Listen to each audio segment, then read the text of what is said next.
Let me call the hearing to order. Let me thank Ranking Member Graham, our colleagues on this committee, and our witnesses for being with us this morning. In my view, we are living through a pivotal moment, not only in the history of our country, not only in the history of the global community, but in the history of humanity. When we talk about our responsibilities as human beings, as parents and as grandparents, there is nothing more important than leaving this country and the entire planet healthy and habitable for our kids, grandkids, and future generations. This is a moral responsibility that we cannot shirk. So today, let us be clear. The debate is over. The scientific community has spoken in a virtually unanimous voice. Climate change is real. It is caused by human activity and is already causing devastating damage to our country and throughout the world. The scientists have told us that we as a global community have less than a decade, fewer than 10 years, to act boldly to transform our energy system away from fossil fuels and into energy efficiency and sustainable energies, or our entire planet will face irreparable harm. If we do not get our act together, we will see more devastating and extreme heat. We will see more floods, more rising sea levels, more extreme weather disturbances, more ocean acidification, more drought, more famine, more disease, and more human suffering. Now, I have heard from some of my colleagues and some very powerful special interests that the cost of combating climate change is expensive. And that's true, they're right. But my response is, compared to what? So let's be clear. The cost of inaction, of not combating climate change, will be far, far more expensive in every way than transforming our energy system away from fossil fuel. The economists have estimated that the cost of not acting on climate change will total some $34 trillion in the United States alone in lost economic activity, and more than $100 trillion throughout the world by the end of the century. And if you're not worried about the financial costs, the scientists have told us that the cost of climate inaction may put the entire planet and life as we know it in serious jeopardy. In fact, if we do nothing, the effects of climate change will lead to the deaths of 1.5 million people across the globe every single year from factors such as malnutrition, heat stress, and tropical diseases such as malaria. If we do nothing, the effects of air pollution in the United States will lead to the deaths of almost 300,000 Americans between now and the year 2030. If we do nothing, the effects of climate change will throw over 100 million people throughout the world into extreme poverty. If we do nothing, the World Bank has told us that the effects of climate change could result in the mass migration and displacement of more than 140 million people in Latin America, South Asia, Sub-Saharan Africa, and other locations by the year 2050. And when millions of people migrate, no one doubts that international tensions rise and the likelihood of armed conflict increases. While some of my colleagues may still refer to climate change as a hoax, let us be clear. This so-called hoax threatens to destroy our food and water supply, flood our cities and towns, and displace millions of people from their homes. Let's talk for a moment about rising sea levels.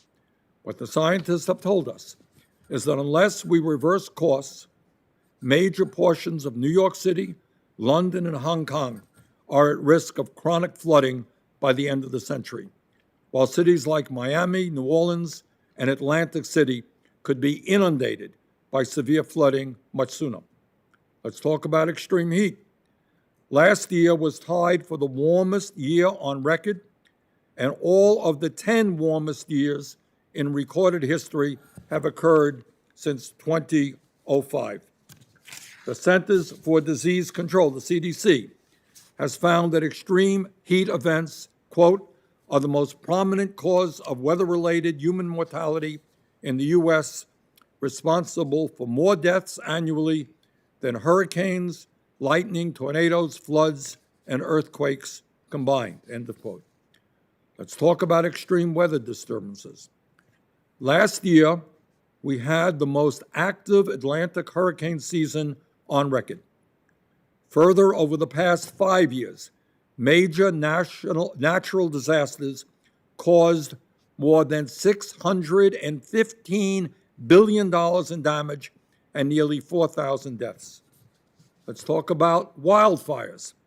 Last year was one of the worst U.S. wildfire seasons in recorded history, and the 3 worst U.S. wildfire seasons in terms of acres burned have occurred over the last 6 years. Scientists tell us that these fires are getting bigger and more severe because of climate change. In my view, we have a fundamental choice to make. We can listen to the fossil fuel industry and climate deniers and not worry about the impact of climate change. Or we can listen to the scientists who tell us that we have got to act boldly and aggressively to prevent a climate catastrophe. In my view, we have spent far too long and wasted too much time discussing whether or not climate change is real. This debate was not driven by science, but by a decades-long campaign of lies, distortion, and deceit funded by the fossil fuel industry. Oil companies knew by the late 1970s that the emissions from their products were causing irreparable harm to the planet. Back in the 1970s, they knew that. And yet, instead of working to solve or even acknowledge the problem, they followed the campaign plan designed by Big Tobacco to make sure our government remained inactive in terms of combating this global crisis. In the end, sadly, history is likely to judge the actions of the CEOs of fossil fuel companies as causing more death and more human misery than the tobacco industry, and that is quite a legacy. And let us also understand something extremely important, not widely known, and that is despite all of the discussions about climate change that we have, unbelievably, we are continuing today down the same path. Over the next 10 years, fossil fuel activity in the United States is on track to account for 60% of the global growth in oil and gas production. In 2019, the United States was the world's second largest emitter of greenhouse gases. Our emissions per capita were 77% higher than China, which was the largest emitter, and 85% higher than the European Union. That is not sustainable. In my view, we've got to make it clear to the fossil fuel industry that their short-term profits are not more important than the future of our planet. At this hearing, we will explore the cost climate change has had and will have on our planet. Among many other actions that must be taken, we cannot continue to hand out corporate welfare to the fossil fuel industry. And that is why today I, along with Senators Merkley, Markey, Booker, Van Hollen, and Warren, introduced the End Polluter Welfare Act, which would abolish $150 billion in tax loopholes, subsidies, and special interest giveaways to the oil, gas, and coal industry over the next decade. The devastating impacts of climate change are here, and now is the time for Congress to take action. As it happens, I invited the CEOs of Exxon, BP, and Chevron to testify today and tell their side of the story. All 3 declined. but I am pleased that we have an excellent panel of witnesses who will discuss the cost of climate change and what taxpayers can do about it. And now let me turn the mic over to Ranking Member Graham for his opening remarks. Thank you, Mr. Chairman. I appreciate it very much. I look forward to the testimony today. I'll just speak for myself here. I've come to conclude that climate change is real, that human emissions create greenhouse gas effect that traps heat, and that you see a rise in the oceans and acidity in the water and droughts and disruption of weather patterns. That makes sense to me. I've been to Norway with Senator McCain, Greenland, I think, with Senator McCain and Senator Clinton at the time, and Alaska. The native people in those regions have seen a dramatic change. So count me in on the idea that the science is real. The solutions, I think, are becoming more obvious to me. There are three areas of carbon emissions, basically, in our lives: transportation, power production, and living, homes and offices. So we have some folks from Johnson & Johnson that are going to tell us about how we can lower emissions through energy efficiency, that we can have toasters and thermostats and every kind of device we use daily can be more energy efficient, lowering the cost to consumer and lowering demand on production. Count me in for that. Weatherizing buildings, having the buildings of the future, maybe have solar panels on top of our houses. It's just endless opportunities in the office space, consumer utilization, and home living that would be a win for the climate, for the environment, as well as the consumer in terms of lowering cost. It's taken an investment, but I think it'd be an investment worth making. On power production, wind and solar's footprint is getting bigger. There are all kind of new technologies coming on board that are clean in nature. I think natural gas is a bridge fuel. I think natural gas has a lower component. To our friends in the coal world, I met a gentleman a couple of days ago, believes that coal can be transformed, not burned, to create a product that will go into electric vehicles, batteries. So I'm trying to make this, I'm trying to be creative. On the transportation side, nuclear power is a big deal for me. It's clean, it's clean in its emission, but we have a storage problem of spent fuel, and I think there's ways we can deal with that. On the transportation side, probably the most exciting of all, Mr. Chairman, is that all the major car manufacturers have said that they're going to go to an electric vehicle fleet by 2035, 2040. So I would like to sit down with the chairman and other Democrats to see if we could redesign the Highway Trust Fund. Electric vehicles are not paying into the trust fund. I was told yesterday that the Biden administration opposes an increase in the gas tax. Well, I'm a Republican, but we've increased gas taxes at home in South Carolina because the Highway Trust Fund has a huge deficit.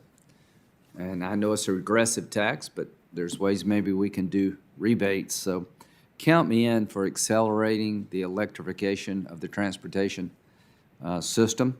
You may have hydrogen-fueled vehicles that do not emit CO2. So there's a lot of things going on. And one of the roles that we can play at the federal level is to encourage these developments through research and development. Bill Gates, I've talked to extensively. He thinks that the major thing that the government can do is create some robust funding for R&D and let the private sector sort of flourish.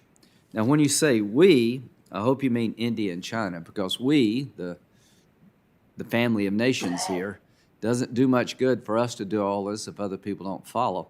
But to my Republican colleagues, it's just a matter of time until most cars, I don't know how long I'm going to live, but this century for sure, that most vehicles will be running on something other than gasoline. I've talked to the fossil fuel industry. I find them very open to change. They just want to be able to manage that change.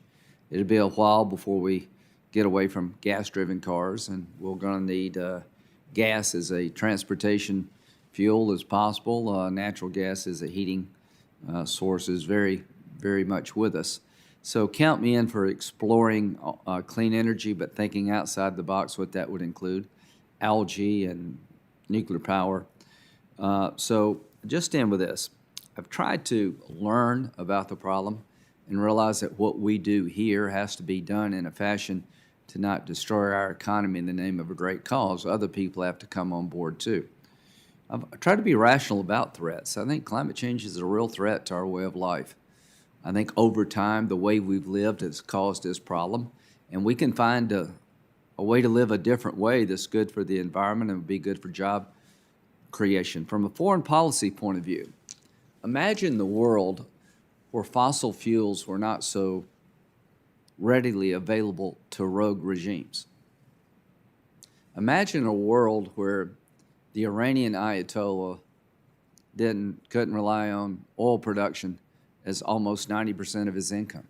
The Russians. I find it kind of interesting that the foreign policy consequences of moving to a clean energy business footprint would change the geopolitics of the world dramatically. Most of the bad actors out there depend on fossil fuels for their revenue. So that's the side of it that I think we need to talk more about. And finally, threats. My Democratic colleagues are telling me that the planet will cease to exist as we know it in a decade. Maybe so. I'm not so sure I'm sold on that, but I'm definitely sold on the problem of climate change being real, and the sooner we address it, the better. And I just wish you had the same attitude about Afghanistan. We're down to 2,500 troops, and we're going to withdraw them all, and radical Islam is going to come roaring back unattended. And we know what they can do if nobody's watching them. So I find it disappointing that we can't look at threats rationally across the board, Mr. Chairman. For a relatively small investment compared to the past, we can make sure that al-Qaeda and ISIS never comes back to receive sanctuary in Afghanistan. And here's what I want to remind you of. Climate change is real. The devastation of the planet is definitely happening. At what rate, we can debate, but it's real. If they could get a nuclear weapon, ISIS and al-Qaeda, would they use it? Yes. If they could find a way to do something other than fly planes into buildings to kill more of us, would they? Yeah. That threat is really real, and we're basically leaving it unattended. So count me in for dealing with threats across the board, rationally, the lowest cost possible, the least disruption possible, the least wear and tear on our military. But ignoring a threat, Mr. Chairman, doesn't make it go away. Count me in working with you to deal with the threat the planet faces from climate change. I hope you and your colleagues on the other side will look at threats that radical Islam present to the nation and the world writ large and see if our policies make sense. Senator Graham, thank you very much. We have an excellent group of panelists, and let me begin with David Wallace Wells. Mr. Wallace Wells is editor-at-large at New York Magazine and author of The Uninhabitable Earth, an international bestseller describing the risks we face from inaction on climate change. David, thanks very much for being with us. Thank you, Chairman Sanders. Thank you, Ranking Member Graham and other members of the committee. It's a privilege to be here today. In 2020, what was once called the novel coronavirus killed, according to the CDC, 350,000 Americans. According to new research, that same number, 350,000, die even in an unexceptional year from the air pollution produced from the burning of fossil fuels. Decarbonize, and we could save those lives. The figures are so large they can seem almost hard to credit, but this is a familiar paradox from climate science, which offers harrowing assessments we know, must know, also offer the clearest picture we have of the uncertain future that awaits us should we fail to act. Globally, 8.7 million annual deaths have been attributed to fossil fuel pollution. That is death at the scale of the Holocaust every single year. The average resident of Delhi has had his or her life expectancy cut short by 9 years. Globally, the figure is 2 years. Now, here in the US, we have what qualifies as enviable air quality. According to the NRDC, the Clean Air Act is still saving 370,000 American lives every year, delivering economic benefits of $3 trillion annually, 32 times the cost of enacting that bill. But unfortunately, many of these gains could be undone by pollution produced by wildfire. In 2020, American fires accounted for more than half of all air pollution in the western US, meaning that more particulate matter from the burning of forest infiltrated the lungs of Americans living in those states than from all other industrial and human activity combined. Now, California is still standing, mostly, after its horrific fires, as is Australia, after 46 million acres burned there last year, and Houston, after 5 of what were once called 500-year storms hit in a period of just 5 years. And we are still here today, after a record $22 billion weather disasters last year, debating what measures to take to stall the growth and blunt the force of warming. All a sign that climate impacts aren't the whole of our destiny, but instead form the natural landscape on which our future will be built and contested. Now, you may think of climate change as a slow process, but half of all of the emissions ever produced in the entire history of humanity have come in just the last 25 years. That's since Al Gore published his first book on warming. It's since the premiere of Friends. That means climate responsibility for the present crisis and preventing its worsening is alive on the planet today. In fact, it's in this room. Now, I'm not an old man, I'm 38 years old. Almost 2/3 of all carbon emissions ever produced have been produced in my lifetime. 1/4 have been produced since Joe Biden was elected vice president in 2008. 1/3 have been produced since Senator Graham first joined the Senate. To pull up short of what was once called a catastrophic level of warming, 2 degrees, requires us to decarbonize at least as fast as that, and possibly faster. And if we don't, the future projected by science is shrouded by uncertainty about how the climate system will react and how humans will too, both through mitigation and adaptation, which will be necessary. But at just 2 degrees of warming, flooding events that would have happened once a century would come every year. The land burned by fires in the American West could grow 2-fold, perhaps 6-fold, excuse me. And because there's a natural limit on the amount of heat and humidity the human body can endure, a measure called wet bulb temperature, cities across the Middle East and South Asia that are today home to millions would routinely be so hot during summer that you couldn't go safely outside and certainly couldn't work outside for long periods without risking heat stroke or death. Past 2 degrees, and the number of deaths from air pollution could grow by 150 million. At 3 degrees, war could double. And estimates of the aggregate economic impact of unmitigated climate change are crude and vary widely, with some older models suggesting an impact of just a few percentage points and others offering much higher estimates. Compared with a world without warming, between 2.5 and 3 degrees, the world would lose between 15 and 25% of per capita global output, according to one much-cited paper, which means, of course, that much could be saved by avoiding it. Now, just a few years ago, it seemed prudent to plan for scenarios north of 3 degrees. Thanks to a global political awakening, growing cultural pressure, and rapid improvements in the cost of renewables, those scenarios now appear considerably less likely. But even that new measured optimism is shrouded in uncertainty too. And as any investor or economist would tell you, uncertainty itself is a cost. Not an excuse for inaction, but the opposite. As they would also tell you, foregone benefits are a cost too. And this, I think, is the biggest news on climate, that the benefits of decarbonization, once considered trivial, are in fact enormous. That is why last year, Duke's Drew Shindell testified before the House that a total decarbonization of the American electricity sector would entirely pay for itself through the public health benefits of cleaner air. Why estimates of the jobs created by that work grow into the millions, and why during the pandemic, and independent of any international pressure, ambitious net zero commitments were made by South Korea, Japan, the EU, and most significantly China, each stitching climate considerations and the benefits of action into every aspect of their planning and policy. They all see the gains to be seized. Do we? Thank you.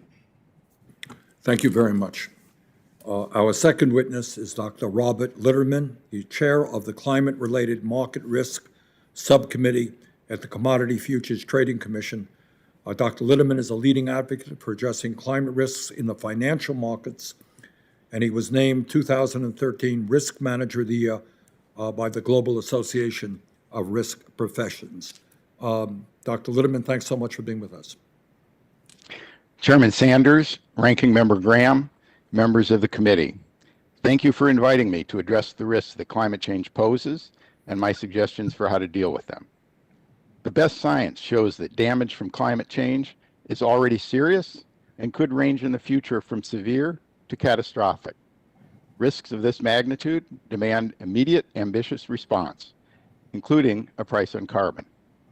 Today, the world is hopeful for U.S. leadership on climate action, but appropriate management of climate risk requires action by this Congress. My name is Bob Litterman. I'm an economist by training and have spent my career managing financial risk. I chair the Commodity Futures Trading Commission's Climate-Related Market Risk Subcommittee, which published its report on managing climate risk in the U.S. financial system last fall. I worked at Goldman Sachs for 23 years, where I finished as a partner in 2009. I led the firm-wide risk management department and later managed the quantitative strategies group in the asset management division. I'm currently a partner at an investment firm, Kepos Capital. Financial risk management has several simple principles that apply to managing climate risk. Most important, risk managers must look at the full distribution of potential future outcomes. Risk management requires imagining and designing policies to prevent extremely bad, but very plausible scenarios. Identifying these scenarios is especially hard for climate risk because we're performing this experiment for the first time on a very complex system. David Wallace Wells has done a commendable job illustrating the scientific research on such worst-case scenarios. Another principle of financial risk management, which is perhaps not as obvious, is that our objective is not to minimize risk, but rather to price risk appropriately. For example, at Goldman Sachs, we would charge traders for the risks that they took, forcing them to take risks only where the firm would be more than compensated by the expected returns on their trades. A third principle of risk management is that time is a scarce resource. If we have enough time, we can solve almost any problem. It is when time runs out that risk breeds catastrophe. The risk from climate change is increasing as we fill the atmosphere with greenhouse gases. We do not know how much time we have before we cross a tipping point, after which the threat of numerous environmental disasters becomes irreversible. This is an extremely urgent matter. More colloquially, we are barreling toward a hazard of our own making. Now we need to brake fast and hard. We must reduce emissions and move rapidly to a net zero emissions economy. The scale and urgency of that transformation require that financial markets immediately and dramatically increase the flow of capital towards investments that will reduce emissions. Then, we will almost certainly need to follow that by removing significant quantities of carbon dioxide from the atmosphere.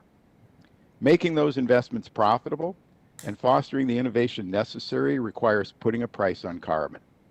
Whether it is the National Academies of Sciences, the Business Roundtable, or the American Petroleum Institute, to cite some recent examples, or Nobel-winning economists like Professor Stiglitz, experts and interested parties largely agree.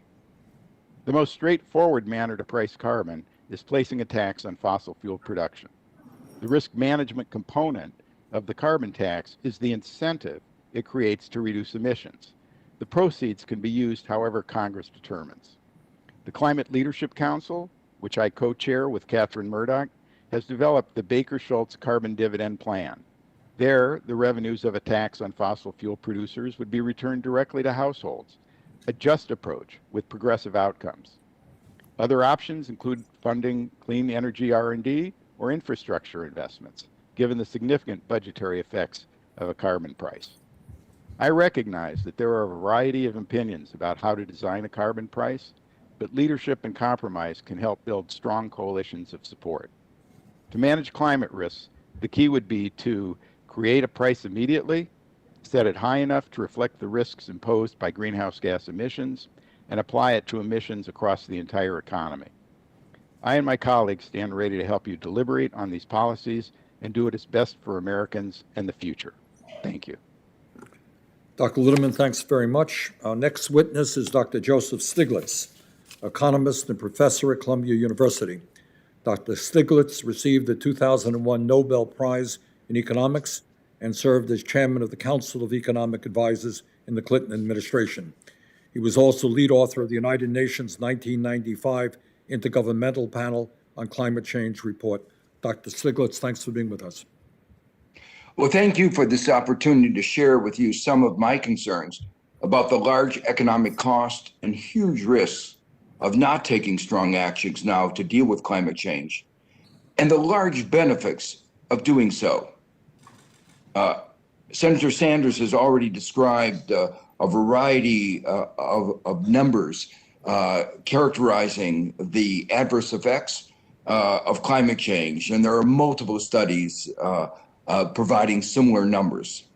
Some of these downside risks are already apparent. In one recent year, for instance, the magnitude of the destruction associated with extreme weather events in the United States alone was more than 1.5% of GDP, effectively wiping out more than 60% of the growth of that year. Rising sea levels will put much coastal property underwater, destroying homes and property values. Recent studies have documented the adverse effects of climate change on health. During the past year, we have seen the inequities associated with COVID-19. Those associated with climate change are equally severe. But there's an additional dimension of inequity that speaks to our future. While COVID-19 disproportionately affected older Americans, climate change is a risk that we impose on our children and our grandchildren. If we leave them a world in which they will have to confront climate change and its consequences, we are truly bequeathing them a real debt, substantially lowering their standards of living. We have been treating scarce resources, our environment, our water, our air, as if they were free. But there's no such thing as a free lunch. We will have to pay the check someday. Delay is costly. Taking carbon out of the atmosphere is far more expensive than not putting it into the atmosphere in the first place. A smooth transition is far less costly than the one we will surely face if we do not take action urgently. There will be, for instance, a repricing of carbon assets. The price of carbon assets, such as those associated with coal, do not today adequately reflect the realities of climate change.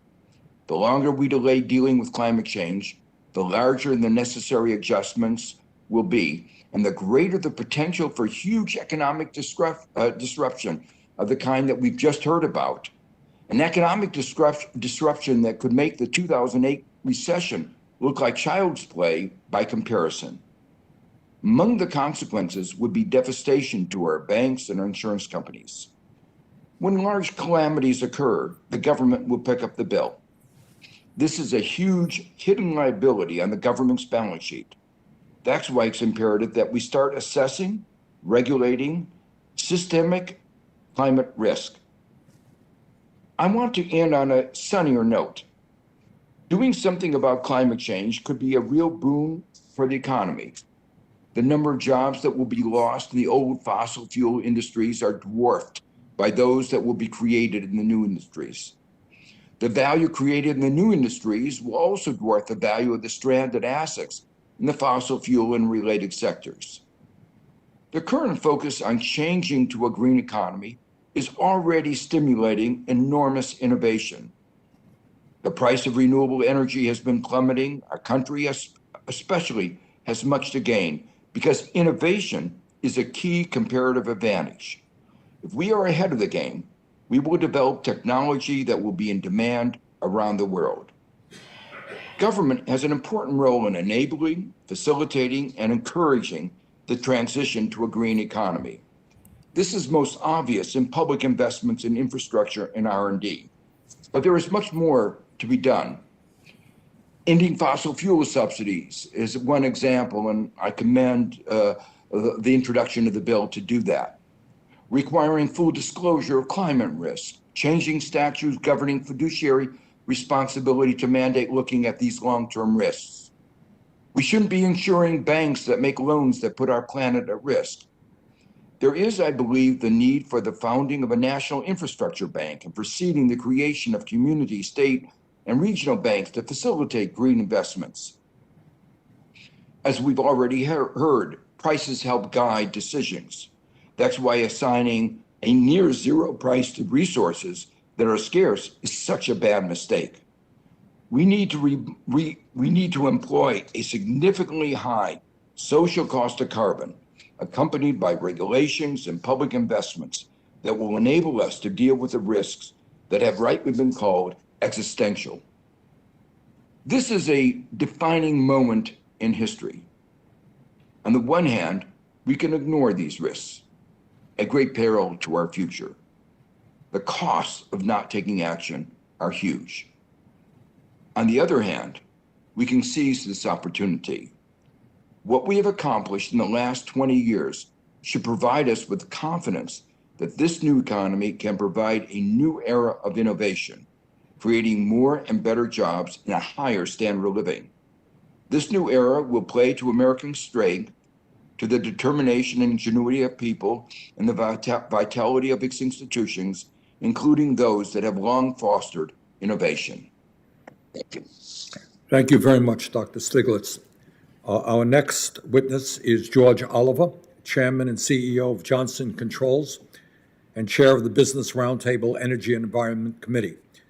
Mr. Oliver previously served as CEO of Tyco Safety Products and held several leadership positions during his 20-year career with General Electric. He also sits on the board of directors at Raytheon Company. Mr. Oliver, thank you very much for being with us. Thank you, Chairman Sanders, Ranking Member Graham, and members of the committee. I'm George Oliver, Chairman and CEO of Johnson Controls. I also serve as Chair of the Energy and Environment Committee at Business Roundtable, and am appearing today on behalf of both. I want to thank you for holding this important meeting and for the invitation to appear.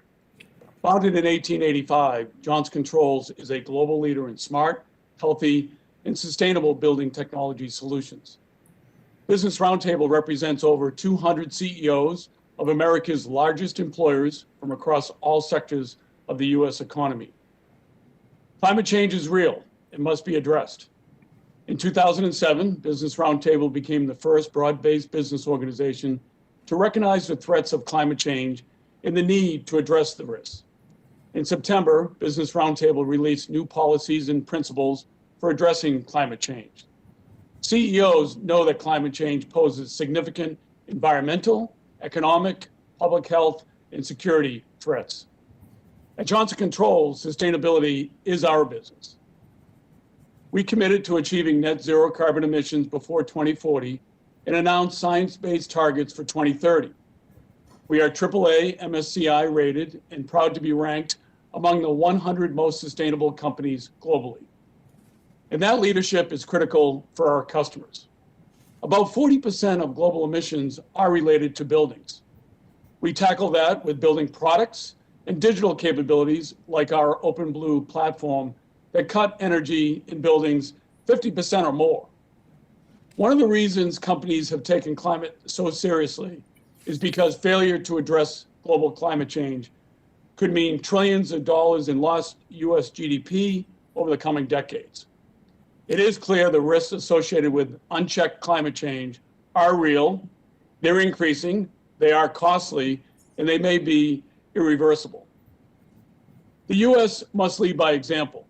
Johnson Controls and Business Roundtable support a comprehensive policy to reduce greenhouse gas emissions and incentivize new technologies.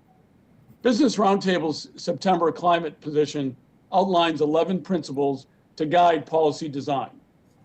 These include leveraging market-based solutions, preserving the competitiveness of businesses, and minimizing potential negative impacts while maximizing benefits. I'd like to discuss with you 3 key areas that will help us meet the scope of the climate challenge. The first is energy efficiency. Johnson Controls partners with government to deliver emissions reductions while decreasing the burden on the taxpayer.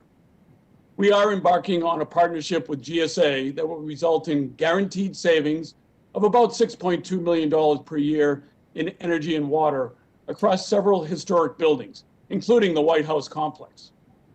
It will also reduce greenhouse gases by 20,000 tons per year, the equivalent of removing 4,500 cars from the road. And Johnson Controls is leading similar efforts for our customers across all sectors. For example, Mr. Chairman, in your home state of Vermont, we partnered with Rutland to modernize schools and reduce emissions. The project cut the need for capital by funding the upgrades through energy savings. Senator Graham, in South Carolina, we did a similar project for Charleston, where we saved them over $15 million and reduced carbon emissions by over 45,000 tons. We encourage Congress to support performance contracting and public-private partnerships to save money and slash emissions. The second is invest in technology. In cases like the building sector in which Johnson Controls operates, there is a clear pathway to significant cost-effective emissions reductions. In other sectors like steel, chemicals, and cement, we will require new technologies, breakthrough technologies. That's why Business Roundtable supports at least doubling federal funding for advanced energy innovation and deployment of low emissions and carbon removal technologies. Third is placing a price on carbon. Business Roundtable CEOs believe climate policy should begin with a market-based strategy and a price on carbon. Paired with public support for R&D and smart regulations, a clear price signal can encourage innovation, preserve competitiveness, spur growth, and provide assistance for impacted communities.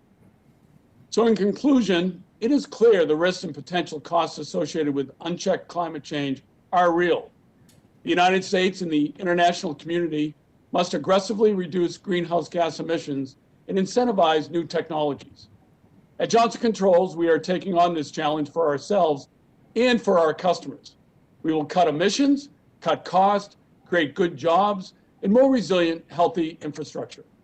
I know many other Business Roundtable members are doing the same. I want to thank you again for the opportunity to appear today. Together, I am confident we can tackle this problem. I would be happy to answer any questions that you might have. Mr. Oliver, thank you very much for your presentation. Our final witness is Richard Powell, Executive Director of ClearPath Incorporated. Richard has served on the advisory committee to the Export-Import Bank of the U.S. since 2019, and he is also on the Atlantic Council's Global Energy Centers Advisory Group. Previously, he worked for McKinsey & Company in their energy and sustainability practices. Mr. Powell, thanks for being with us. Good morning, Chairman Sanders, Ranking Member Graham, and members of the committee. I'm Rich Powell. I lead ClearPath. We advance policies that accelerate clean energy and industrial innovation. An important note, we receive no industry funding. Given your role in America's fiscally responsible approach to climate change and the economic recovery challenges ahead, I will discuss 5 topics today. First, the threat climate change poses to our economy and federal budget. Second, the need to invest in targeted solutions versus endlessly spending. Third, the opportunity for investments in clean energy, like implementing the Energy Act of 2020.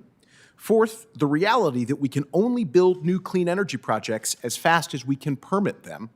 And fifth, the priority to build on the historic, strong, bipartisan support for clean energy innovation. Climate change is real, and global industrial activity is the dominant contributor. And the challenge it poses to society merits significant action at every level of government and the private sector. Lawmakers and businesses across the country are prioritizing investments in climate change adaptation efforts. For example, the Republican Florida State Legislature just last week advanced a bill to Governor DeSantis' desk, which would require a master plan to address sea level rise and flooding and establish a fund to provide up to $100 million annually for climate resiliency projects. Managing our country's debt will be another defining challenge of this century. As millions of Americans hand over their hard-earned income on tax day, they are also wondering how our national debt recently surpassed $28 trillion. Since 1980, the United States has spent $1.9 trillion in disaster recovery from $290 billion events, all deficit spending. If we don't invest in adaptation and mitigation now, climate change will require massively deepening our deficit spending in the future. As you consider the budgetary demands of these challenges and the President's skinny budget proposal, it is important U.S. policy synchronizes with the global nature of the climate challenge. Existing clean technology is simply not up to the task of global decarbonization. The global supply of clean energy has remained stagnant since 2005. To make a dent in the global problem, we need to focus on breakthrough technologies. Developing countries choosing to buy and build clean energy technologies over carbon-intensive ones should be our goal. Today, many developing countries are choosing Chinese coal plants because they're cheaper to buy, easier to build, and better performing as an energy system than the clean technologies available to them. The U.S. cannot regulate or tax our way to a global solution. We don't have a magical mechanism to simultaneously regulate other countries' emissions. So what to do? We need to innovate and demonstrate here and deploy abroad. To do so, we must realize new energy technologies in the U.S. have not happened without investments from the Department of Energy. Two of the breakthrough clean energy technologies responsible for the more than 30% carbon emissions reduction in the U.S. power system since 2005 are hydraulic fracturing and solar energy. Both follow the same pathway to success: earlier government R&D targeting outcomes, partnerships with private industry, and tax incentives to facilitate commercialization. This government support, while useful, should expire as technologies become commercially viable. Without this federal support, even a superior energy technology won't be able to break into the market because of the incumbent technologies have the scale and supporting infrastructure of a 50-year head start. The exciting news?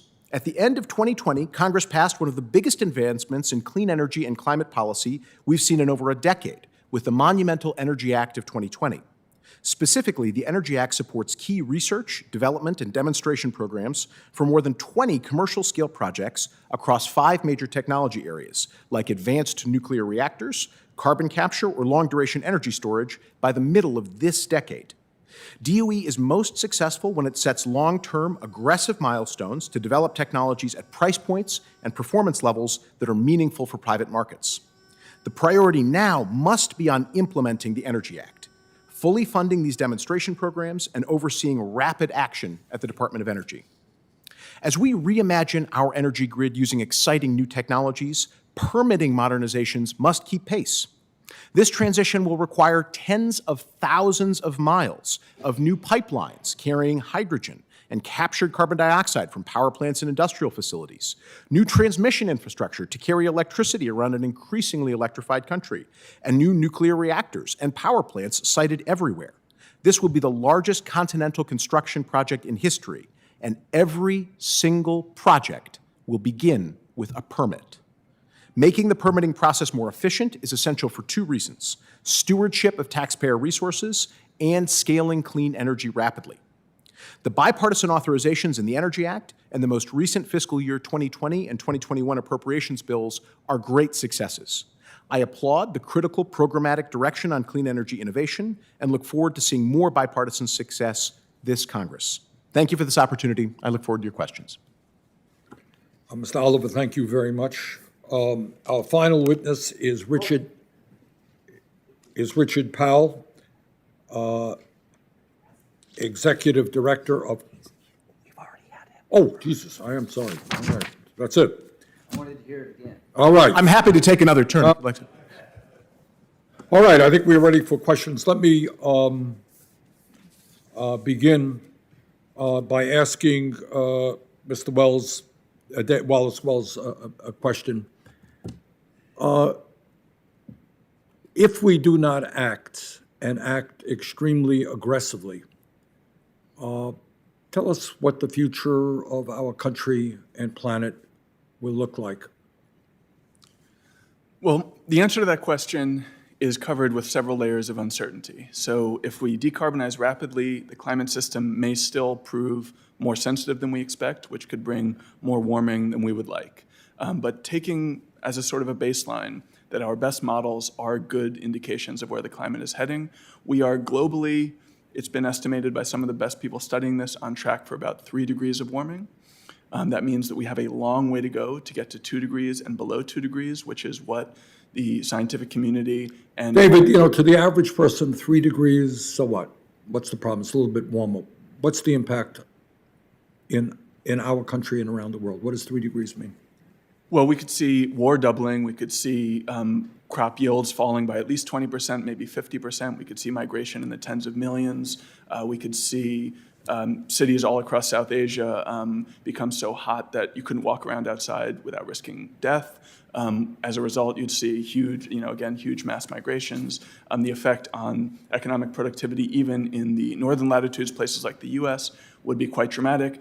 There'd be extreme weather hitting, events that used to hit every 50 years, every 100 years, hitting every single year, and the number of billion-dollar disasters that would be accumulating, even in places like the United States, would be quite intense. Those impacts are all going to hit parts of the world, and then within individual countries, hitting parts of those countries, hitting those people hardest who are least able to respond, hitting the poorest, the marginalized, and really straining our ability to promise a future of prosperity and justice and equity to future generations. Okay, thank you very much.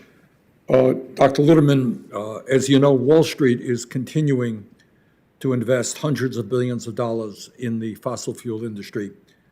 Why are they continuing these investments despite the costs laid out by Mr. Wallace and Professor Stiglitz?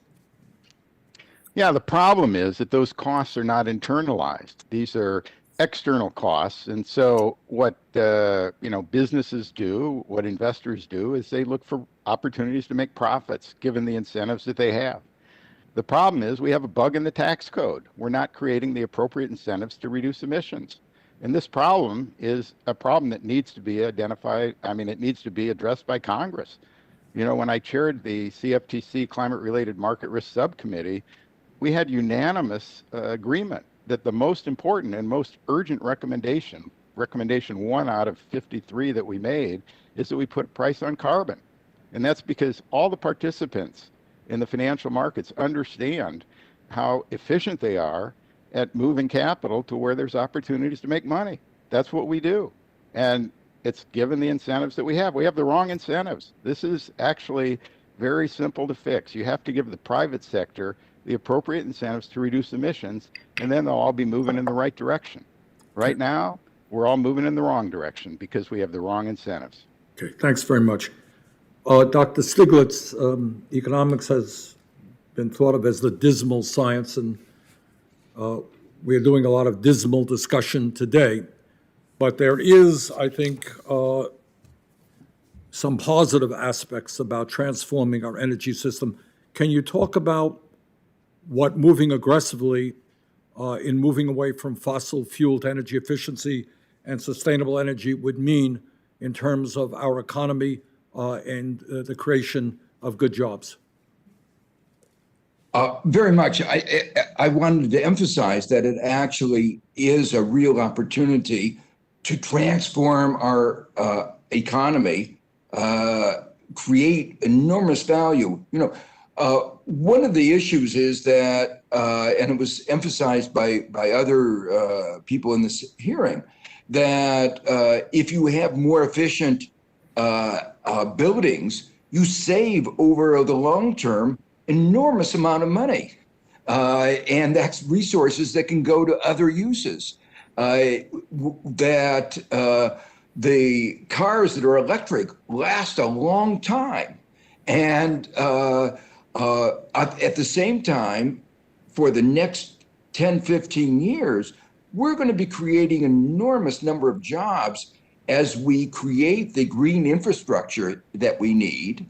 And we're also going to have jobs at a higher level where we're creating the R&D.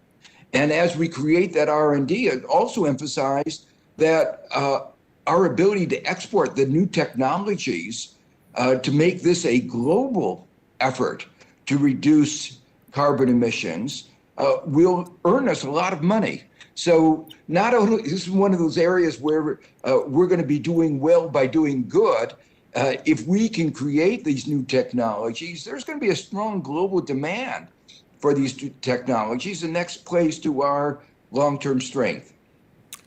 Thank you very much, Dr. Stiglitz. Senator Graham? Thank you very much. Mr. Oliver from Johnson Controls, the Business Roundtable supports the price on carbon, is that correct? A price on carbon, that's correct, Senator. Does the U.S. Chamber support that? The Business Roundtable put a price, we think that a I market-based. mean, do you know if the Chamber supports it or not? I'm not sure, Senator. So, Mr. Powell, what percentage of emissions, carbon emissions, come from the United States in terms of the world writ large? We're now down to about 15% of global emissions. Okay. If we put a price on carbon, what happens if China and India, they do not?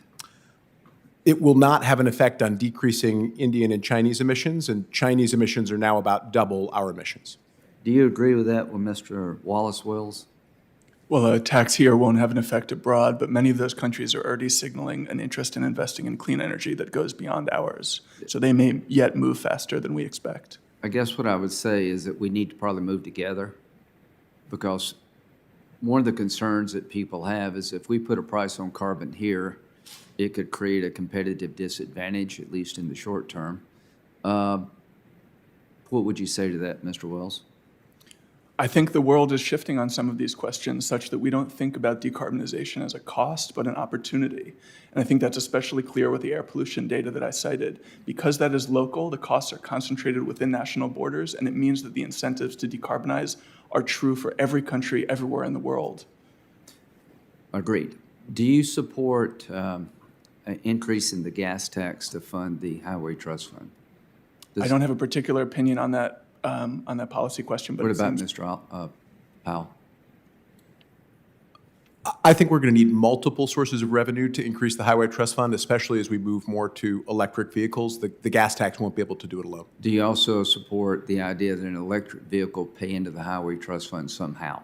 I think we'll need to do that if we want to maintain our infrastructure. Okay. So now that's different than an economy-wide price on carbon. I talked to the Climate Leadership Council yesterday, and I've talked to Senator Whitehouse a lot about this. What you do with the money is really important. If you rebate it to the consumer, it lessens some of the fears that people have about increased cost at the gas tank, increased heating cost, running your business. So the bottom line for me is I know it's a problem, and everybody's sort of looking at each other on my side. Y'all have gotten solutions that I don't think I can get there. It's a 50-50 Senate. But if the chamber, you got the Business Roundtable, I'm just talking from a Republican point of view. We're going to do a hearing, Mr. Chairman, on electric vehicles, right? As part of we hope so. Yeah. See, I've got BMW and Volvo in South Carolina. Senator Stabenow is sort of the heart and soul of the car business. And it seems to me that all the people making cars are indicating that they're going to go to a non-internal combustion car. And I think they're doing that for multiple reasons. When the biggest car companies in America are beginning to change their fleet, I would like to find out why they're doing that and what can we do on the production side, energy efficiency side, sort of to lead the world, not just shame them, but actually make money in a lower carbon economy. So to Senator Whitehouse, who has been a true leader in all this, we'll sit down and talk about a 50-50 Senate, what's possible. But I'd like to start a discussion that maybe can bear fruit over time here and get the Business Roundtable and other groups on the business side that support a price on carbon, find out what kind of rebate is fair that will get you the most political support. So from my point of view, it's inevitable that we're going to a lower carbon economy. That's a good thing. And I'd end with this one thought. Do you all agree? It would be a nightmare for the Ayatollah and Putin if we went to a lower carbon economy anytime soon. I assume silence means yes. Okay, thank you. I'll stipulate to that from my position. Okay, thank you, Senator Graham. Senator Stabenow. Yes, and I would stipulate to that as well. So I want to thank Mr. Chairman, you and our ranking member, and want to thank Senator Graham. I want to say ditto in terms of the discussion we need to have around electric vehicles and manufacturing and where we go. It's all about jobs, good-paying jobs, as well as energy independence. It's how we get the energy for the electricity as well becomes very, very important. But it is absolutely true that our American automakers are moving toward an all-electric fleet. In fact, GM has said that by 2035, Ford is doing the same thing. What I find exciting is that they are now looking at, they are going to be rolling out their large profit center vehicles like the F-150 truck or the Chevy Silverado as electric. And so that we're seeing the large, what would be carbon emitters now becoming electric, as well as, interestingly, I was at the unveiling of an all-electric Hummer last week, which was also very exciting to see where they're going. So count me in on all of that, as well as supply chain and manufacturing and all the things that we can do to help the economy. I want to talk, though, with my agriculture hat on. I am chairwoman of the Agriculture, Nutrition, and Forestry Committee, and I'm hearing all the time from farmers and ranchers and foresters, of course, natural disasters getting worse and worse and worse. They are right at the front of all of this. We see crops being destroyed. We see all kinds of challenges because of the climate crisis, as well as water issues and a whole range of things in the Great Lakes. But the producers on the front lines also know that they can be a part of the solution. And in fact, they're already sequestering carbon, but we can develop policies to support them, to help them do it even more, to create a way for them to be able to have a revenue source from selling carbon credits. I believe that they are ready to do that, very anxious to ramp up their conservation efforts. I have several bipartisan bills that really drive this transition, two with Senator Braun on the committee. One of those, the key bill, Growing Climate Solutions. I want to thank Senator Whitehouse and Senator Graham for also being our bipartisan co-sponsors on an approach through the USDA to really activate what we can do with agriculture and forestry. And so I would very much like to hear from all the panelists or any that wish to respond, speak to the need not only to reduce emissions from electricity and transportation, but also to find new ways to cheaply pull carbon pollution out of the air through things like agriculture and forestry. Would welcome your comments.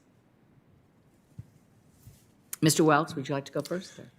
Well, yeah, no, it's a crucial part of the equation. Agricultural emissions are a significant contributor to the warming that we see, even though most Americans probably don't appreciate that. And as you say, American farmers and farmers all around the world have been very much, hit in the face with extreme weather. I believe several of the last few years, American farmers have actually made more money on insurance payments than they've made on their crops, and that is a devastating, harbinger of the future. In terms of the solution side, soil can be used and plants can very, very truly be used to have an effect on our overall emissions. I think that there is an opportunity there that we haven't yet seized, although, as you say, some farmers are moving in that direction.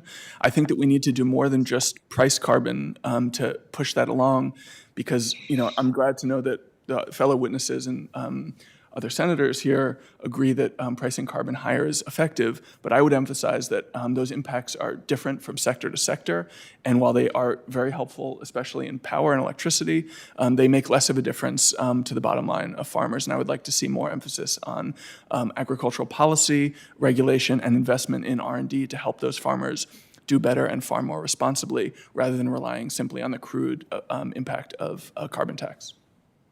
Yes, sir. I think this broader topic of carbon dioxide removal is extremely important, and I thank you for your leadership on these strategies. I think we should remember that many of the goals that large companies have made have been net zero emission goals. So that means they'll bring their emissions down as far as possible and then rely on other offsets or removal technologies. Obviously, farms and forests can play a huge part of that solution. We'll probably need technological solutions as well, or even hybrid models which contain the carbon dioxide removal characteristics of biological systems with technical systems to permanently sequester that CO2 underground. I think one of the things that you could do immediately on this, in addition to things like the Growing Climate Solutions Act, is also make sure that the demonstration programs for carbon dioxide removal that were included in the Energy Act of 2020 are fully funded through the appropriations process. Yes, Thank you. absolutely. Thank you. I know I'm out Let of me just, time. oh, I would love to hear from others, I guess, if we yeah, can think about. Yes, let me just emphasize the complementarity between the incentive systems that are provided by credits, which I think are very important, with the investments in R&D and regulations that help direct attention towards better farming practices. And that terrestrial carbon, the carbon that's sequestered in the soil and in plants, are a very important part of our systematic approach to addressing climate change. A very large, about 20% of all carbon emissions are related to deforestation and other agricultural practices. So your emphasis on agriculture is really very important. thank you. And if any, Yeah, and I would agree. Excuse me.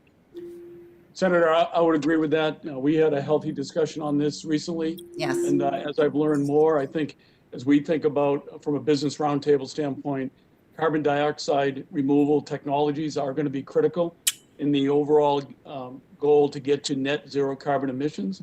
And I think this is, when we think about a price on carbon, this is going to be one of those critical elements that we got to take a look at and make sure it's incorporated into the overall structure. thank you. Okay, thank you, Senator. And Senator, if I could just add, first of all, I agree with all the other witnesses, and I would just make one other observation, which is that what we need is innovation. And when governments pick, strategies or technologies to support, they're making the choices. When we set up the incentives through a pricing system, every entrepreneur, every business, every investor has an opportunity to try and figure out which is going to be the best solution. Okay, thank you very much. Senator Whitehouse has been a leader on this whole discussion. And Sheldon, if you need a couple of minutes more, please take it. Great. Thank you, Chairman. I appreciate it very much. And I want to thank you for holding this hearing. And I particularly want to thank the witnesses that we have. We have one of the, I think, most impressive panels of witnesses that have ever gathered on climate change in this United States Congress. So I'm really grateful to you all for being here. I did want to make one point before I got to my questioning, and that is where I think we are in terms of getting to a solution. And it relates back to some of what Mr. Oliver has said. The economic risks that we're talking about are many, they are profound, they are deeply dangerous. And I have sent to every single colleague in the Senate quite some time ago this volume, which contains 17 of the most serious warnings of economic crash that are out there. Economic crash can be viewed as the carbon bubble bursting. It can be viewed as coastal property values collapse. It can be viewed as uninsurability, knocking the bottom out of the insurance industry. And there's no reason that those three can't all happen in a cascade of economic collapse.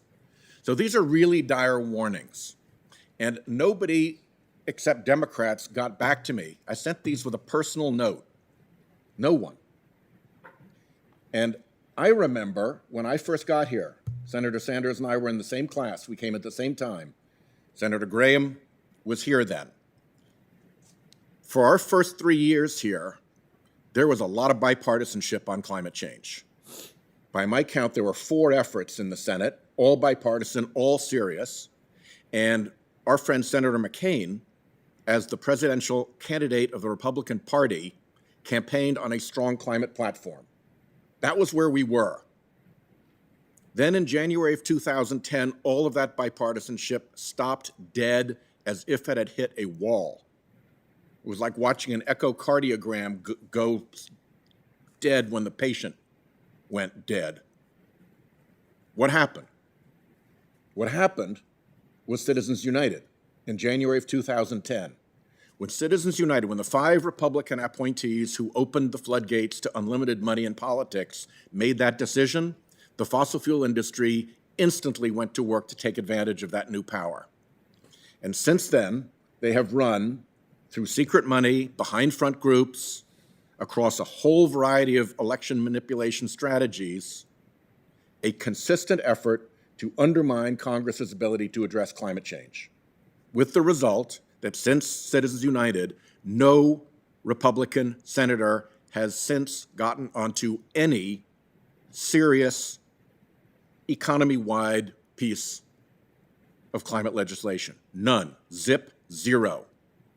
What the fossil fuel industry has done in our politics makes me think of Winston Churchill's phrase many years ago of committing a crime that has no name. And I think history will look back on the covert operation run by the fossil fuel industry against its own country to debilitate and incapacitate our own government from addressing this problem as one of history's vilest political acts. And that's why we are where we are right now. And the corporate community is starting to stand up now. BRT is starting to stand up. Climate Leadership Council is starting to stand up. But I will tell you, as somebody who sits in Congress, that the corporate presence on this issue is still net negative. Even if you take out the fossil fuel industry's continued efforts from behind front groups and with dark money to stop progress, even if you remove all of them, the remaining sectors of corporate America are still net negative. It is telling that neither Ranking Member Lindsey Graham nor Mr. Oliver know what the position of the U.S. Chamber of Commerce is on a price on carbon. It shows that their statements that they nominally support one are sure nominal. And I can tell anybody who's listening that my colleagues on the Republican side, which is where the pressure has been focused, don't see any countervailing pressure to worry about from anywhere in corporate America. Not from Wall Street. They've got a big lobbying apparatus. It's not deployed on this. Not from Silicon Valley. TechNet's performance on climate politically has been a disgrace. Not from the agricultural sector, not from big ag, not from the consumer products lobbies. Nobody from corporate America who touches Congress directly is expressing any interest in getting anything done on climate. And I will tell you that when the BRT has a meeting or the CLC has a meeting and they make a statement or an announcement or they send a letter to President Biden, all that is good. But if it isn't touching Congress, it doesn't have effect in Congress. And time is running out for corporate America, if it really cares about this issue, to tell its damn lobbyists and trade associations to take it seriously. The discrepancy between what corporate America tells the public about its attitude on climate change and what it tells Congress about its attitude on climate change is a disgraceful discrepancy. Every major American corporation ought to do an independent audit of its own lobbying and electioneering and political influence efforts in the last decade. And I think CEOs would be very surprised to find where their company's footprint is on climate change, because I will suspect that it will very often be exactly adverse to their stated public position. Talk about sustainability, that's not sustainable. So that's the point I wanted to make. If that changes, a lot of gateways open. And the measure of when that has changed is when a Republican senator or member of Congress will stand up and say, I'm behind this bill. Here's something I will stake my flag on. I'm behind this bill that's an economy-wide carbon measure. So that's the statement I wanted to make. I appreciate it. I have two questions. The first is for Professor Stiglitz, who I'm really honored is here. I admired so much his testimony in the young person's lawsuit, his affidavit. Professor, the International Monetary Fund has calculated the subsidy in the United States of America for fossil fuel every single year at $600 billion, billion with a B. $600 billion every year supporting the fossil fuel industry just in the United States. And obviously, a number like that is based on negative, what economists call negative externalities, the harm that fossil fuel emissions cause that doesn't get baked back into the price of the product, which Milton Friedman and the most conservative economists would all agree is a fatal economic problem that needs to be addressed. And yet, we don't address it because of the fossil fuel industry's power. And my question for Professor Stiglitz is, when you've got a $600 billion subsidy out there operating in favor of an industry, if you haven't offset that with a price on emissions, what effect does that continuing effective subsidy have on the economy's ability to make the necessary transition to clean energy ahead of climate calamity? Professor.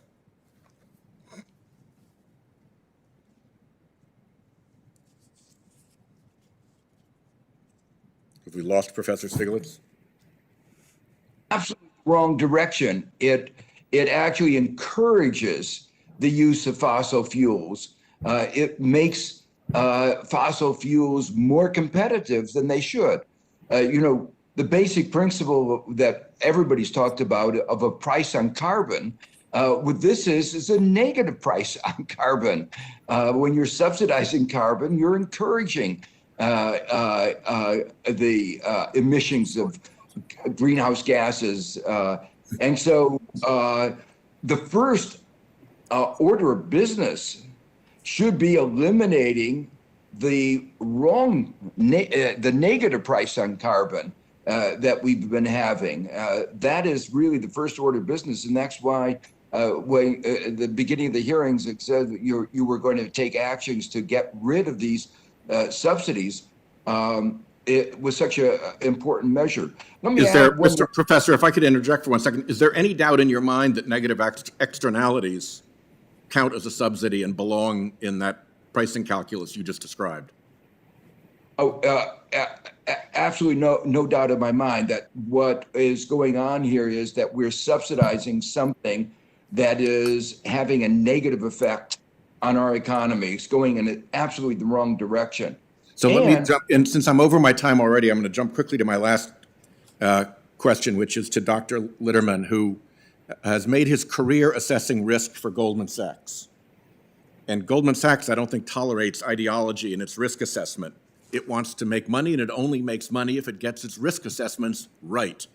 So the premium on accuracy of risk assessment is something that Dr. Litterman has lived with at the highest levels of the American investment community.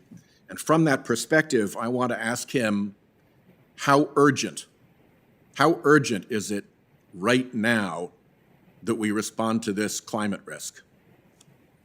Senator, I'm glad you asked that question. The reality is we don't know how much time we have. And with respect to the cost of delay, let me tell you a story from my experience.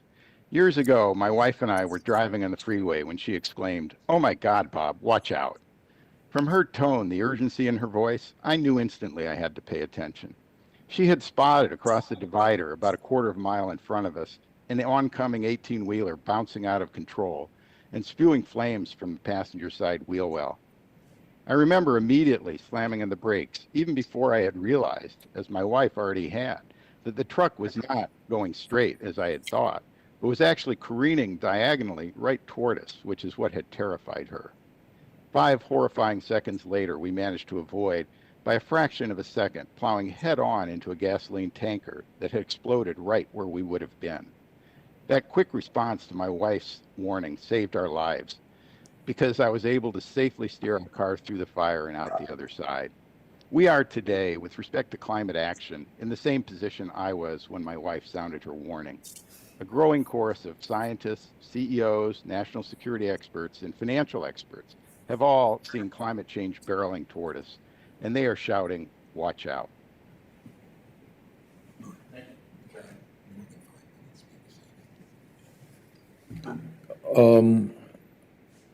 Senator Braun. Thank you, Mr. Chair.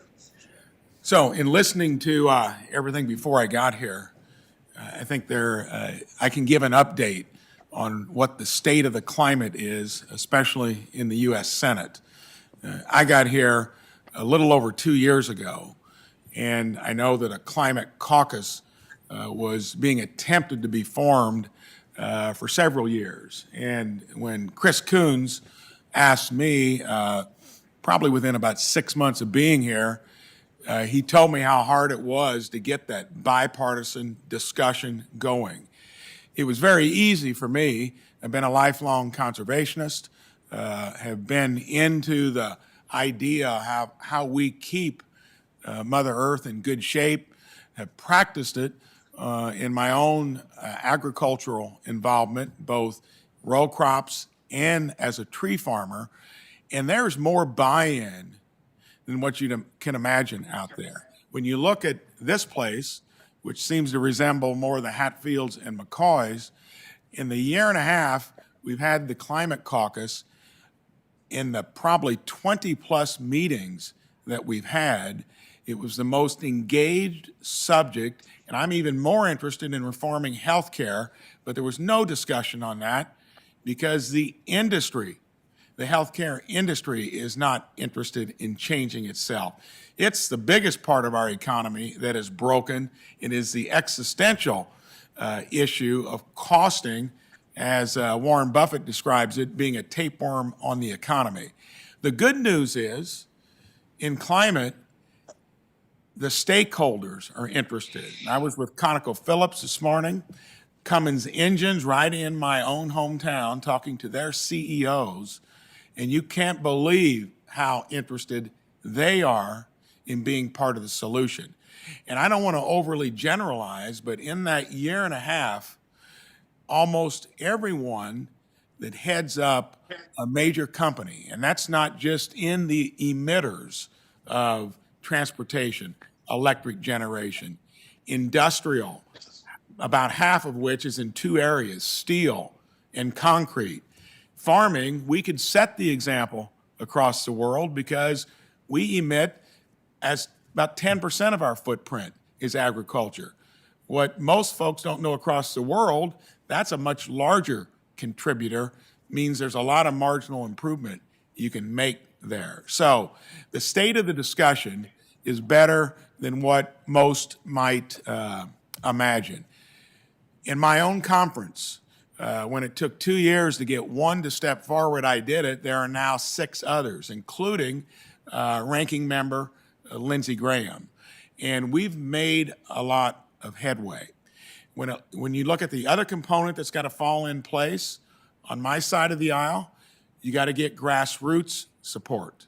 And I can tell you there, young conservatives, young Republicans, faith-based, from evangelicals to Catholics, farmers especially, because if there's any business that is high risk, low return, that now not only has the routine weather, but the anomalies that all have measured, they're interested in. And being on a committee that seems to be the least partisan that I'm aware of, and I'm on it, agriculture, Senator Stabenow said that we've got a bill. And I think the way this works is you got to get something across the finish line. The Growing Climate Solutions Act, which we put a lot of effort into, rewards farmers, tree and egg, for good stewardship. And there are voluntary markets out there to reward it. That is just a start, and I think that's got a good chance of making headway this year. So I got a question for each of you, Mr. Wells, Mr. Powell. The biggest question in the room is, how do you pay for it? Chairman and I would have an agreement on things that we need to accomplish here, and we're going to probably be divergent on how you do it, especially in an institution that's got the poorest balance sheet I've observed in the history of the country, actually. That doesn't mean that you can't always borrow more money and do things, but that's not sustainable. Climate and sustainability go hand in hand. I'd love to hear the ideas of how we do this and pay for it, and I'm hoping it's not that the federal government is the only stakeholder in this. I'd like to hear what you think about voluntary markets becoming a bigger deal. And I asked both chairs today, could a pricing market happen within a voluntary, paradigm. So address that and any other ideas on how we pay for it. Mr. Wells, you go first. Well, what I would say first is that I think, especially when we're talking about decarbonizing the electricity sector, the costs there are genuinely negative, that we will be better off as a country in relatively short order if we move quickly. I mentioned during my prepared remarks that the NRDC calculates that the benefits of the Clean Air Act are $3 trillion annually. That alone would be enough to have paid for the CARES Act of last year, the Biden jobs plan this year, and similarly sized investments every single year going forward. I think when we're talking about that transition, we can do well very quickly by moving fast. Some other sectors of emissions are a little bit more complicated and a little bit hard to pay for. I think there is some room for voluntary payment. If you think about, paying for a carbon offset on to cover an airline ticket, so long as those offsets can be verified, that's useful. But in general, I think we have to stop thinking personally about the cost of action on climate as being enormous and start thinking about the cost of inaction as being considerably higher. And it's, from my perspective, it should be the view of a body like this, and indeed the United States government generally, to be making sure that those investments line up rather than taking a narrow or short-sighted view about upfront costs and not considering the payments that will be coming back to us in relatively short order. Thank you, Mr. Powell. Thank you for the question. Senator Braun, thank you for your leadership on the Bipartisan Climate Solutions Caucus, on the Nuclear Energy Leadership Act, on the Growing Climate Solutions Act. You've really dug in here, even in your just short time so far in the Senate. As we've discussed, the reason we remain so focused on innovation policy is we really see that as more investing than spending. The benefits we've seen from innovation policy, which is relatively low in cost compared to some other interventions, just have extraordinary returns. If you look at the benefits we've seen in the U.S. economy due to the shale gas revolution, both due to domestic improved air quality, lower carbon emissions, lower energy costs, and now the geopolitical security that our domestic shale gas revolution has provided to us globally, we think that those benefits from that investment in increased tax dollars, in lower geopolitical risk, in improved air quality in the United States, far outweigh the relatively modest costs we made in that innovation investment. Thank you. Thank you. And we are moving in the right direction, so hope the public understands that. Thank you. Senator Warner. Thank you, Mr. Chairman. Hey, Mike. Thank you for holding this hearing. I think it's good to hear my colleague, Senator Braun, and others acknowledge this enormous challenge. We've had lots of members talking about the threats that climate change pose. I see it as well from the intel side. I see it from the national security side. We've talked a little bit about, Dr. Stiglitz talked about the jobs opportunity side. One area that I don't think it's gotten enough attention, and I'm going to pose my first question to Dr. Litterman. Mark, it's a little bit hard to hear you. Can you raise your volume there? Yeah, thanks. I said a bunch of good things about you, Bernie, that I'm, probably. All right, then repeat them several times. Okay. No, you're better now, The Mark. whole world, I'm fine. All right, I got it. I got it. Let me get straight to the question, which is, I think one other tool that we've not fully utilized is this emerging field around ESG, environmental, societal, and governance standards for public enterprises.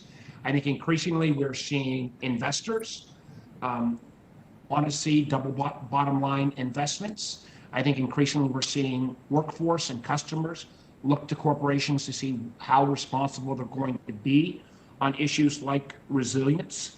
I think the SEC needs to be involved in this. I was happy to see that Apple recently endorsed mandatory disclosure of greenhouse gas emissions at the SEC.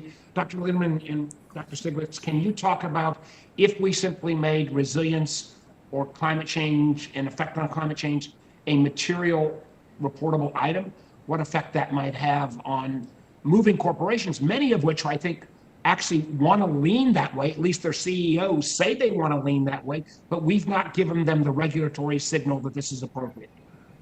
Yeah, well, thanks for that question. I would say, look, the reporting of material risks is already required. That's not the issue. The issue is what climate-related risks are material.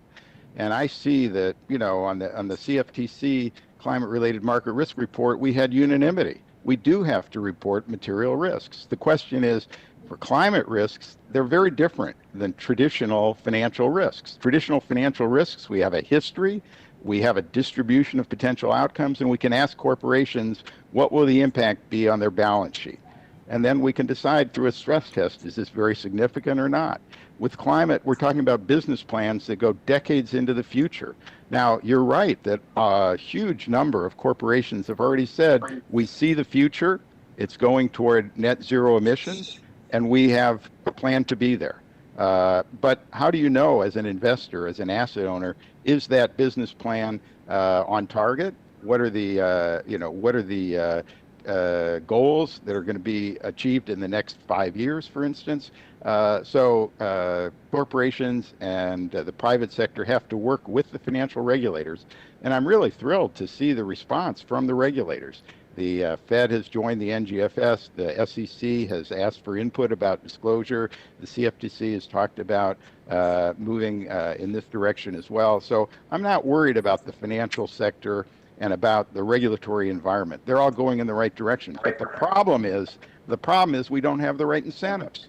This regulatory framework will disclose risks, and investors will be able to understand the risks facing corporations. But it's the systemic risk to society that will not be addressed by financial regulation. It has to be addressed by Congress, by setting the right incentives in place to reduce emissions, and by globally harmonizing those incentives so that China and India and Europe all have the same incentives that we have to reduce emissions.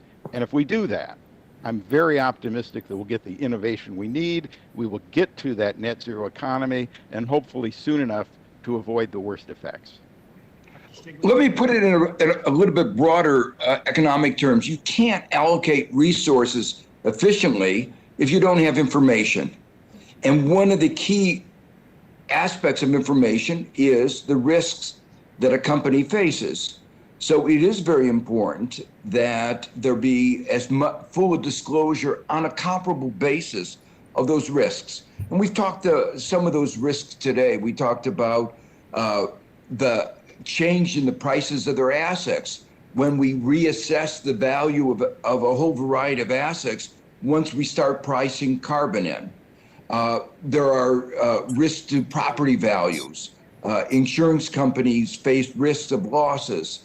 Banks face losses in the non-repayment of certain classes of carbon when they become stranded assets.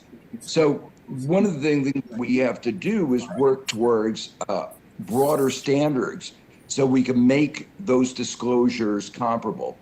But a second thing is, from a regulatory point of view, just like we saw in 2008, that there are systemic risks that we didn't fully appreciate when we looked at a bank by bank point of view. And now we are looking at stress tests that look at how the whole financial system operates. The carbon risk is not only in the financial system, it's throughout our economy. And so we have to begin to do systemic risk, not only in our financial system, not only our banks, our insurance companies, but more broadly. And the regulators have to take a lead in making those risk assessments and making those risk assessments available so that investors know exactly how fragile certain parts of the economy are. And I'd simply say, I know we've gone over my time, and Mr. Chairman, I again appreciate you doing this hearing, but I think this is an area where we could build a broad coalition. This ESG movement is a good movement. It's been too squishy to date. We need to have some set standards that cut across all industries. We've been SASB and other groups have been working on this for years. It really needs some extra effort, and my hope is that the new regulatory regime that's coming in will help make this happen. Thank you, Mr. Chairman. Thank you very much, Senator Warner. Senator Merkley.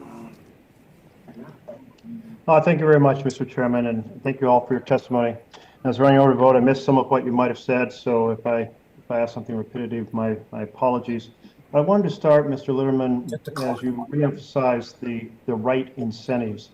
And one of the maybe wrong incentives for the tax subsidies that we currently provide for fossil fuels. And today is the day that Chairman Sanders is introducing the Polluter Welfare Act, and several of us are co-sponsoring it.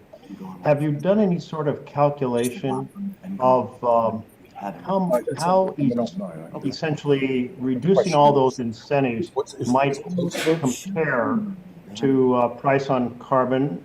Can you translate eliminating those subsidies that exist in the law now, American law, to kind of dollars per gallon or dollars per ton of carbon dioxide?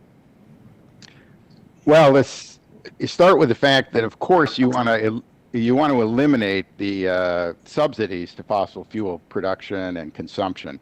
And you want to take a comprehensive look at all of the incentives that are there, both subsidies and taxes. And when you look at that, I would say the subsidies to the fossil fuels are, they're there, but they're not large relative to the incentives that we need on the other side to reduce emissions. We need strong incentives. As I said, we have to act quickly, and we have to have strong incentives. The way I look at it is, if we put a ton of carbon dioxide in the atmosphere today, we're very likely to have to pull it out at some point in the future. And that's an expensive proposition. So we need strong incentives. It's not just that we need to reduce subsidies. We absolutely do. But we need strong incentives to reduce emissions. I wondered if you could fill us in on perhaps how much eliminating those current tax incentives might translate to. And Professor Stiglitz, I don't know if you've done that kind of calculation either. No, I haven't. But let me just emphasize that this is a no-brainer. That is to say, there are some we call low-hanging fruit that you just wonder, why are we pushing the world in the wrong direction? It's hard sometimes to pull it in the right direction, but stopping pushing in the wrong direction seems to me a place where everybody should begin by an agreement. Thank you. I wanted to turn to another piece of the puzzle, and often we're talking about the demand side in terms of going to more fuel-efficient vehicles, going to electric vehicles, improving our buildings, and so on and so forth. But there are some of us who feel it's important to emphasize the supply side as well. Two examples that are not building new fossil fuel infrastructure, and another is the keep in the ground concept, where the fossil fuels that we own as citizens, we don't pull out of the ground. And there's three kind of basic arguments about this. One is reduce the stranded assets if there's less assets out there, and you've all, several of you have spoken to the stranded assets argument. A second is once you build the infrastructure, and for example, there's the potential LNG facility in Oregon and the pipeline to connect to it to export LNG. Once you build it, there's a huge incentive to keep it operating, and there's huge profits from that go back into the political lobbying and the existing jobs and so forth. So there's a feedback loop that makes it hard and slows the transition to renewables. And the third is that in terms of partnering with the world, and we have a worldwide problem here, if we're not willing to keep our fossil fuels in the ground, if we're not willing to stop building our new fossil fuel infrastructure, then how do we have the moral kind of position to ask other countries to take action when it would affect jobs, and sometimes in far poorer countries, places that need economic development much more than they're more desperate than we are. So there's kind of three arguments there, and I just thought I'd ask about both of you, Mr. Litterman and Professor Stiglitz, if you think there's merit in those arguments. Oh, very much. And let me emphasize that the decisions that we're making today affect us 20, 30, 40 years from now when we're talking about infrastructure.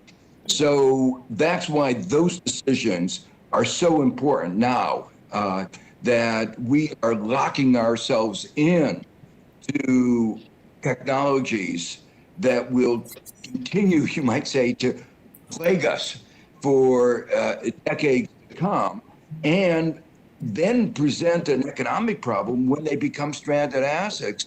They're going to wind up on our balance, and the government is going to bail it out, I can assure you. And so those are hidden debts that are going down that we're going to be accruing.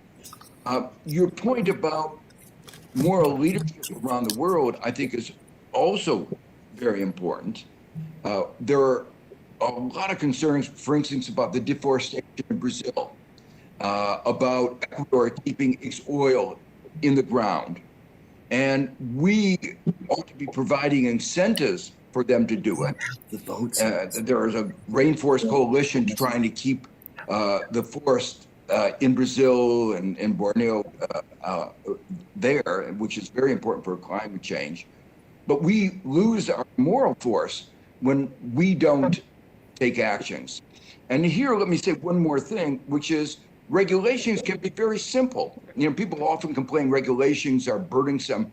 You just have a regulation, no coal-fired, fossil fuel-fired electric generating plant will be constructed. Very easy regulation to write and to implement.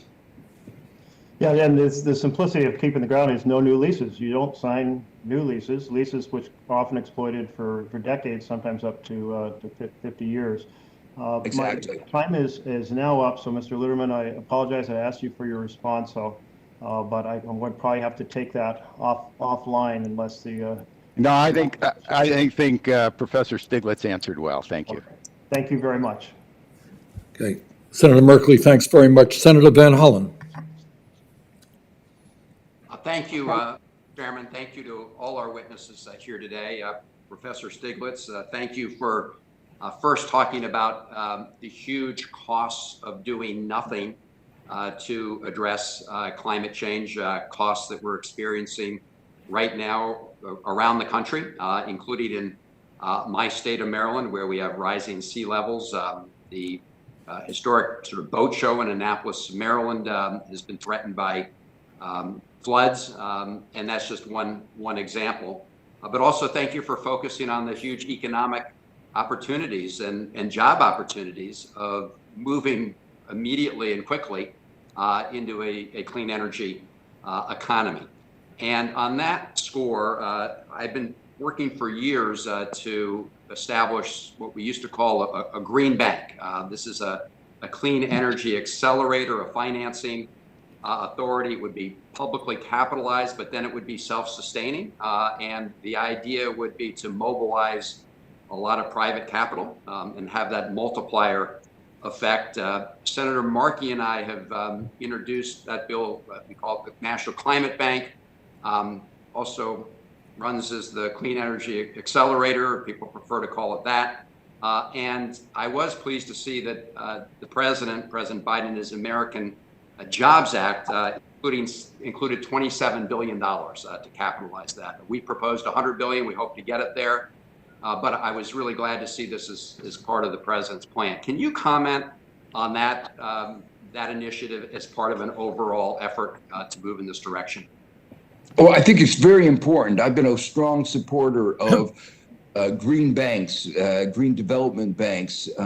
And, you know, bipartisan, there's now a broader understanding of the role of industrial policy, that the financial market often doesn't do well in these long-term support that you need, and particularly when there's what we call an externality associated with green. My concern is it's a little too small, or much too small. It needs to be scaled up. I even think that your bill may be too small.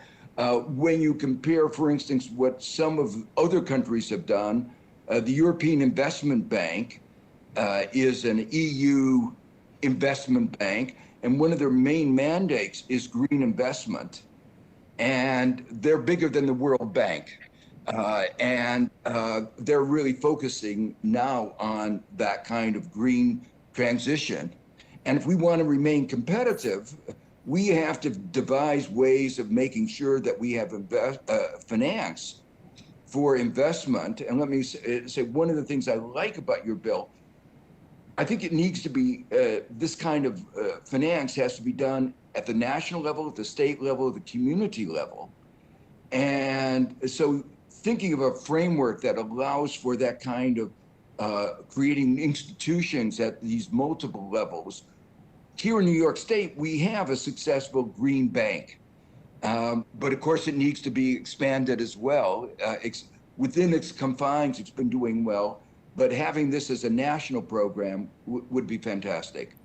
Well, thank you. You know, years ago, we had an initiative like this included in the bill that passed the House back in, goodness, 2009, 10, but that didn't make it through the Senate. So I was glad to see many states move forward, like New York, in establishing their green banks. But the idea here, as you said, is to really do this at the national level. And if you can help us get this to increase the capitalization above even 100 billion, that'd be great.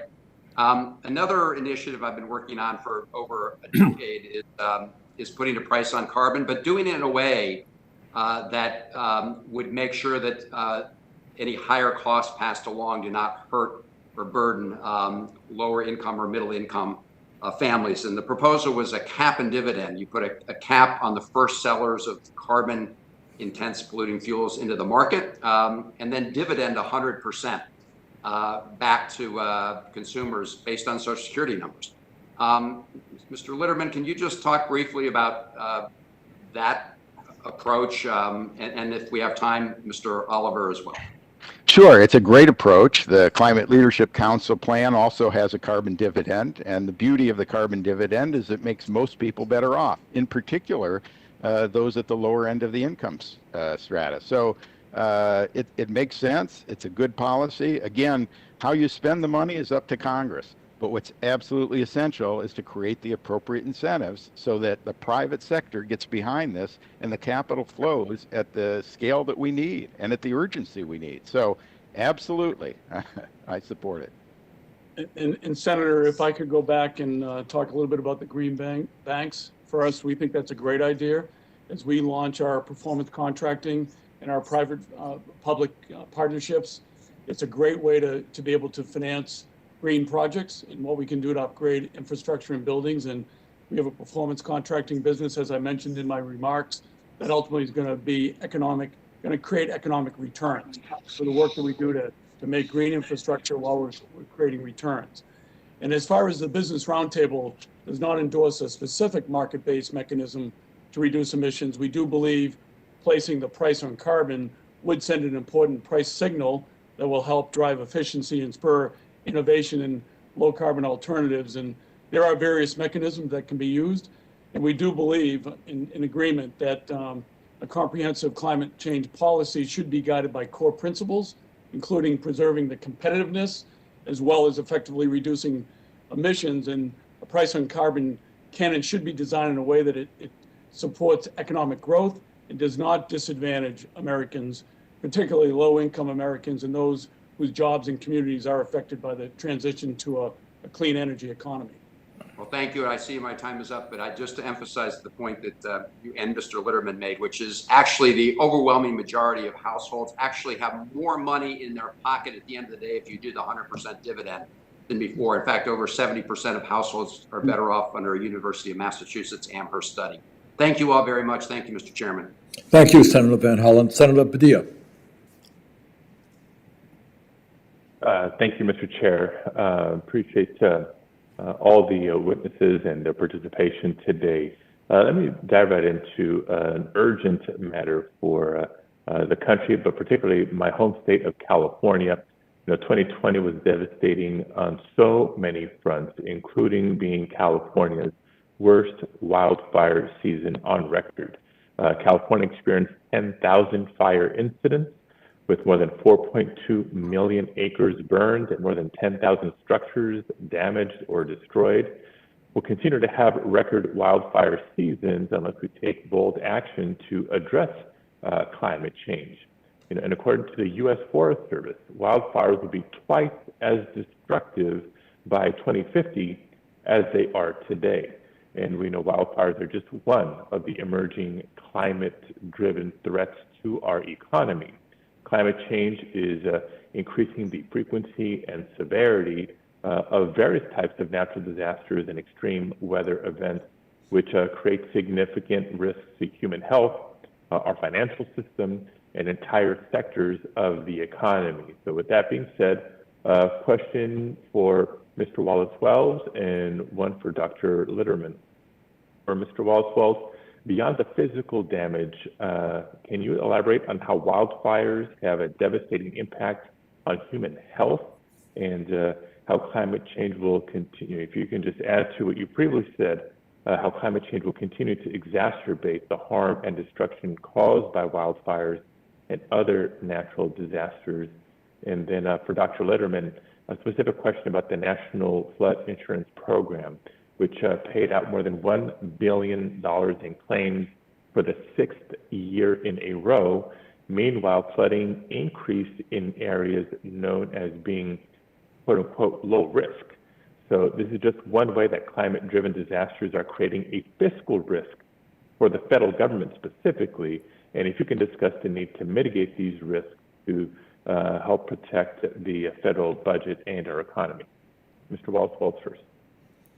There's basically no aspect of human health that is not damaged by small particulate pollution, which is produced by wildfires. And I think most Americans, first of all, don't truly appreciate that when forests burn, carbon is released, which means already the gains of California's ambitious clean energy proposals and policies are undone almost every year by the emissions released by those fires, but also that all those many millions of Californians who live in that state are breathing in air that affects their respiratory health, that affects Alzheimer's, it affects developmental disorders, it affects autism and ADHD, it's associated with rises in schizophrenia.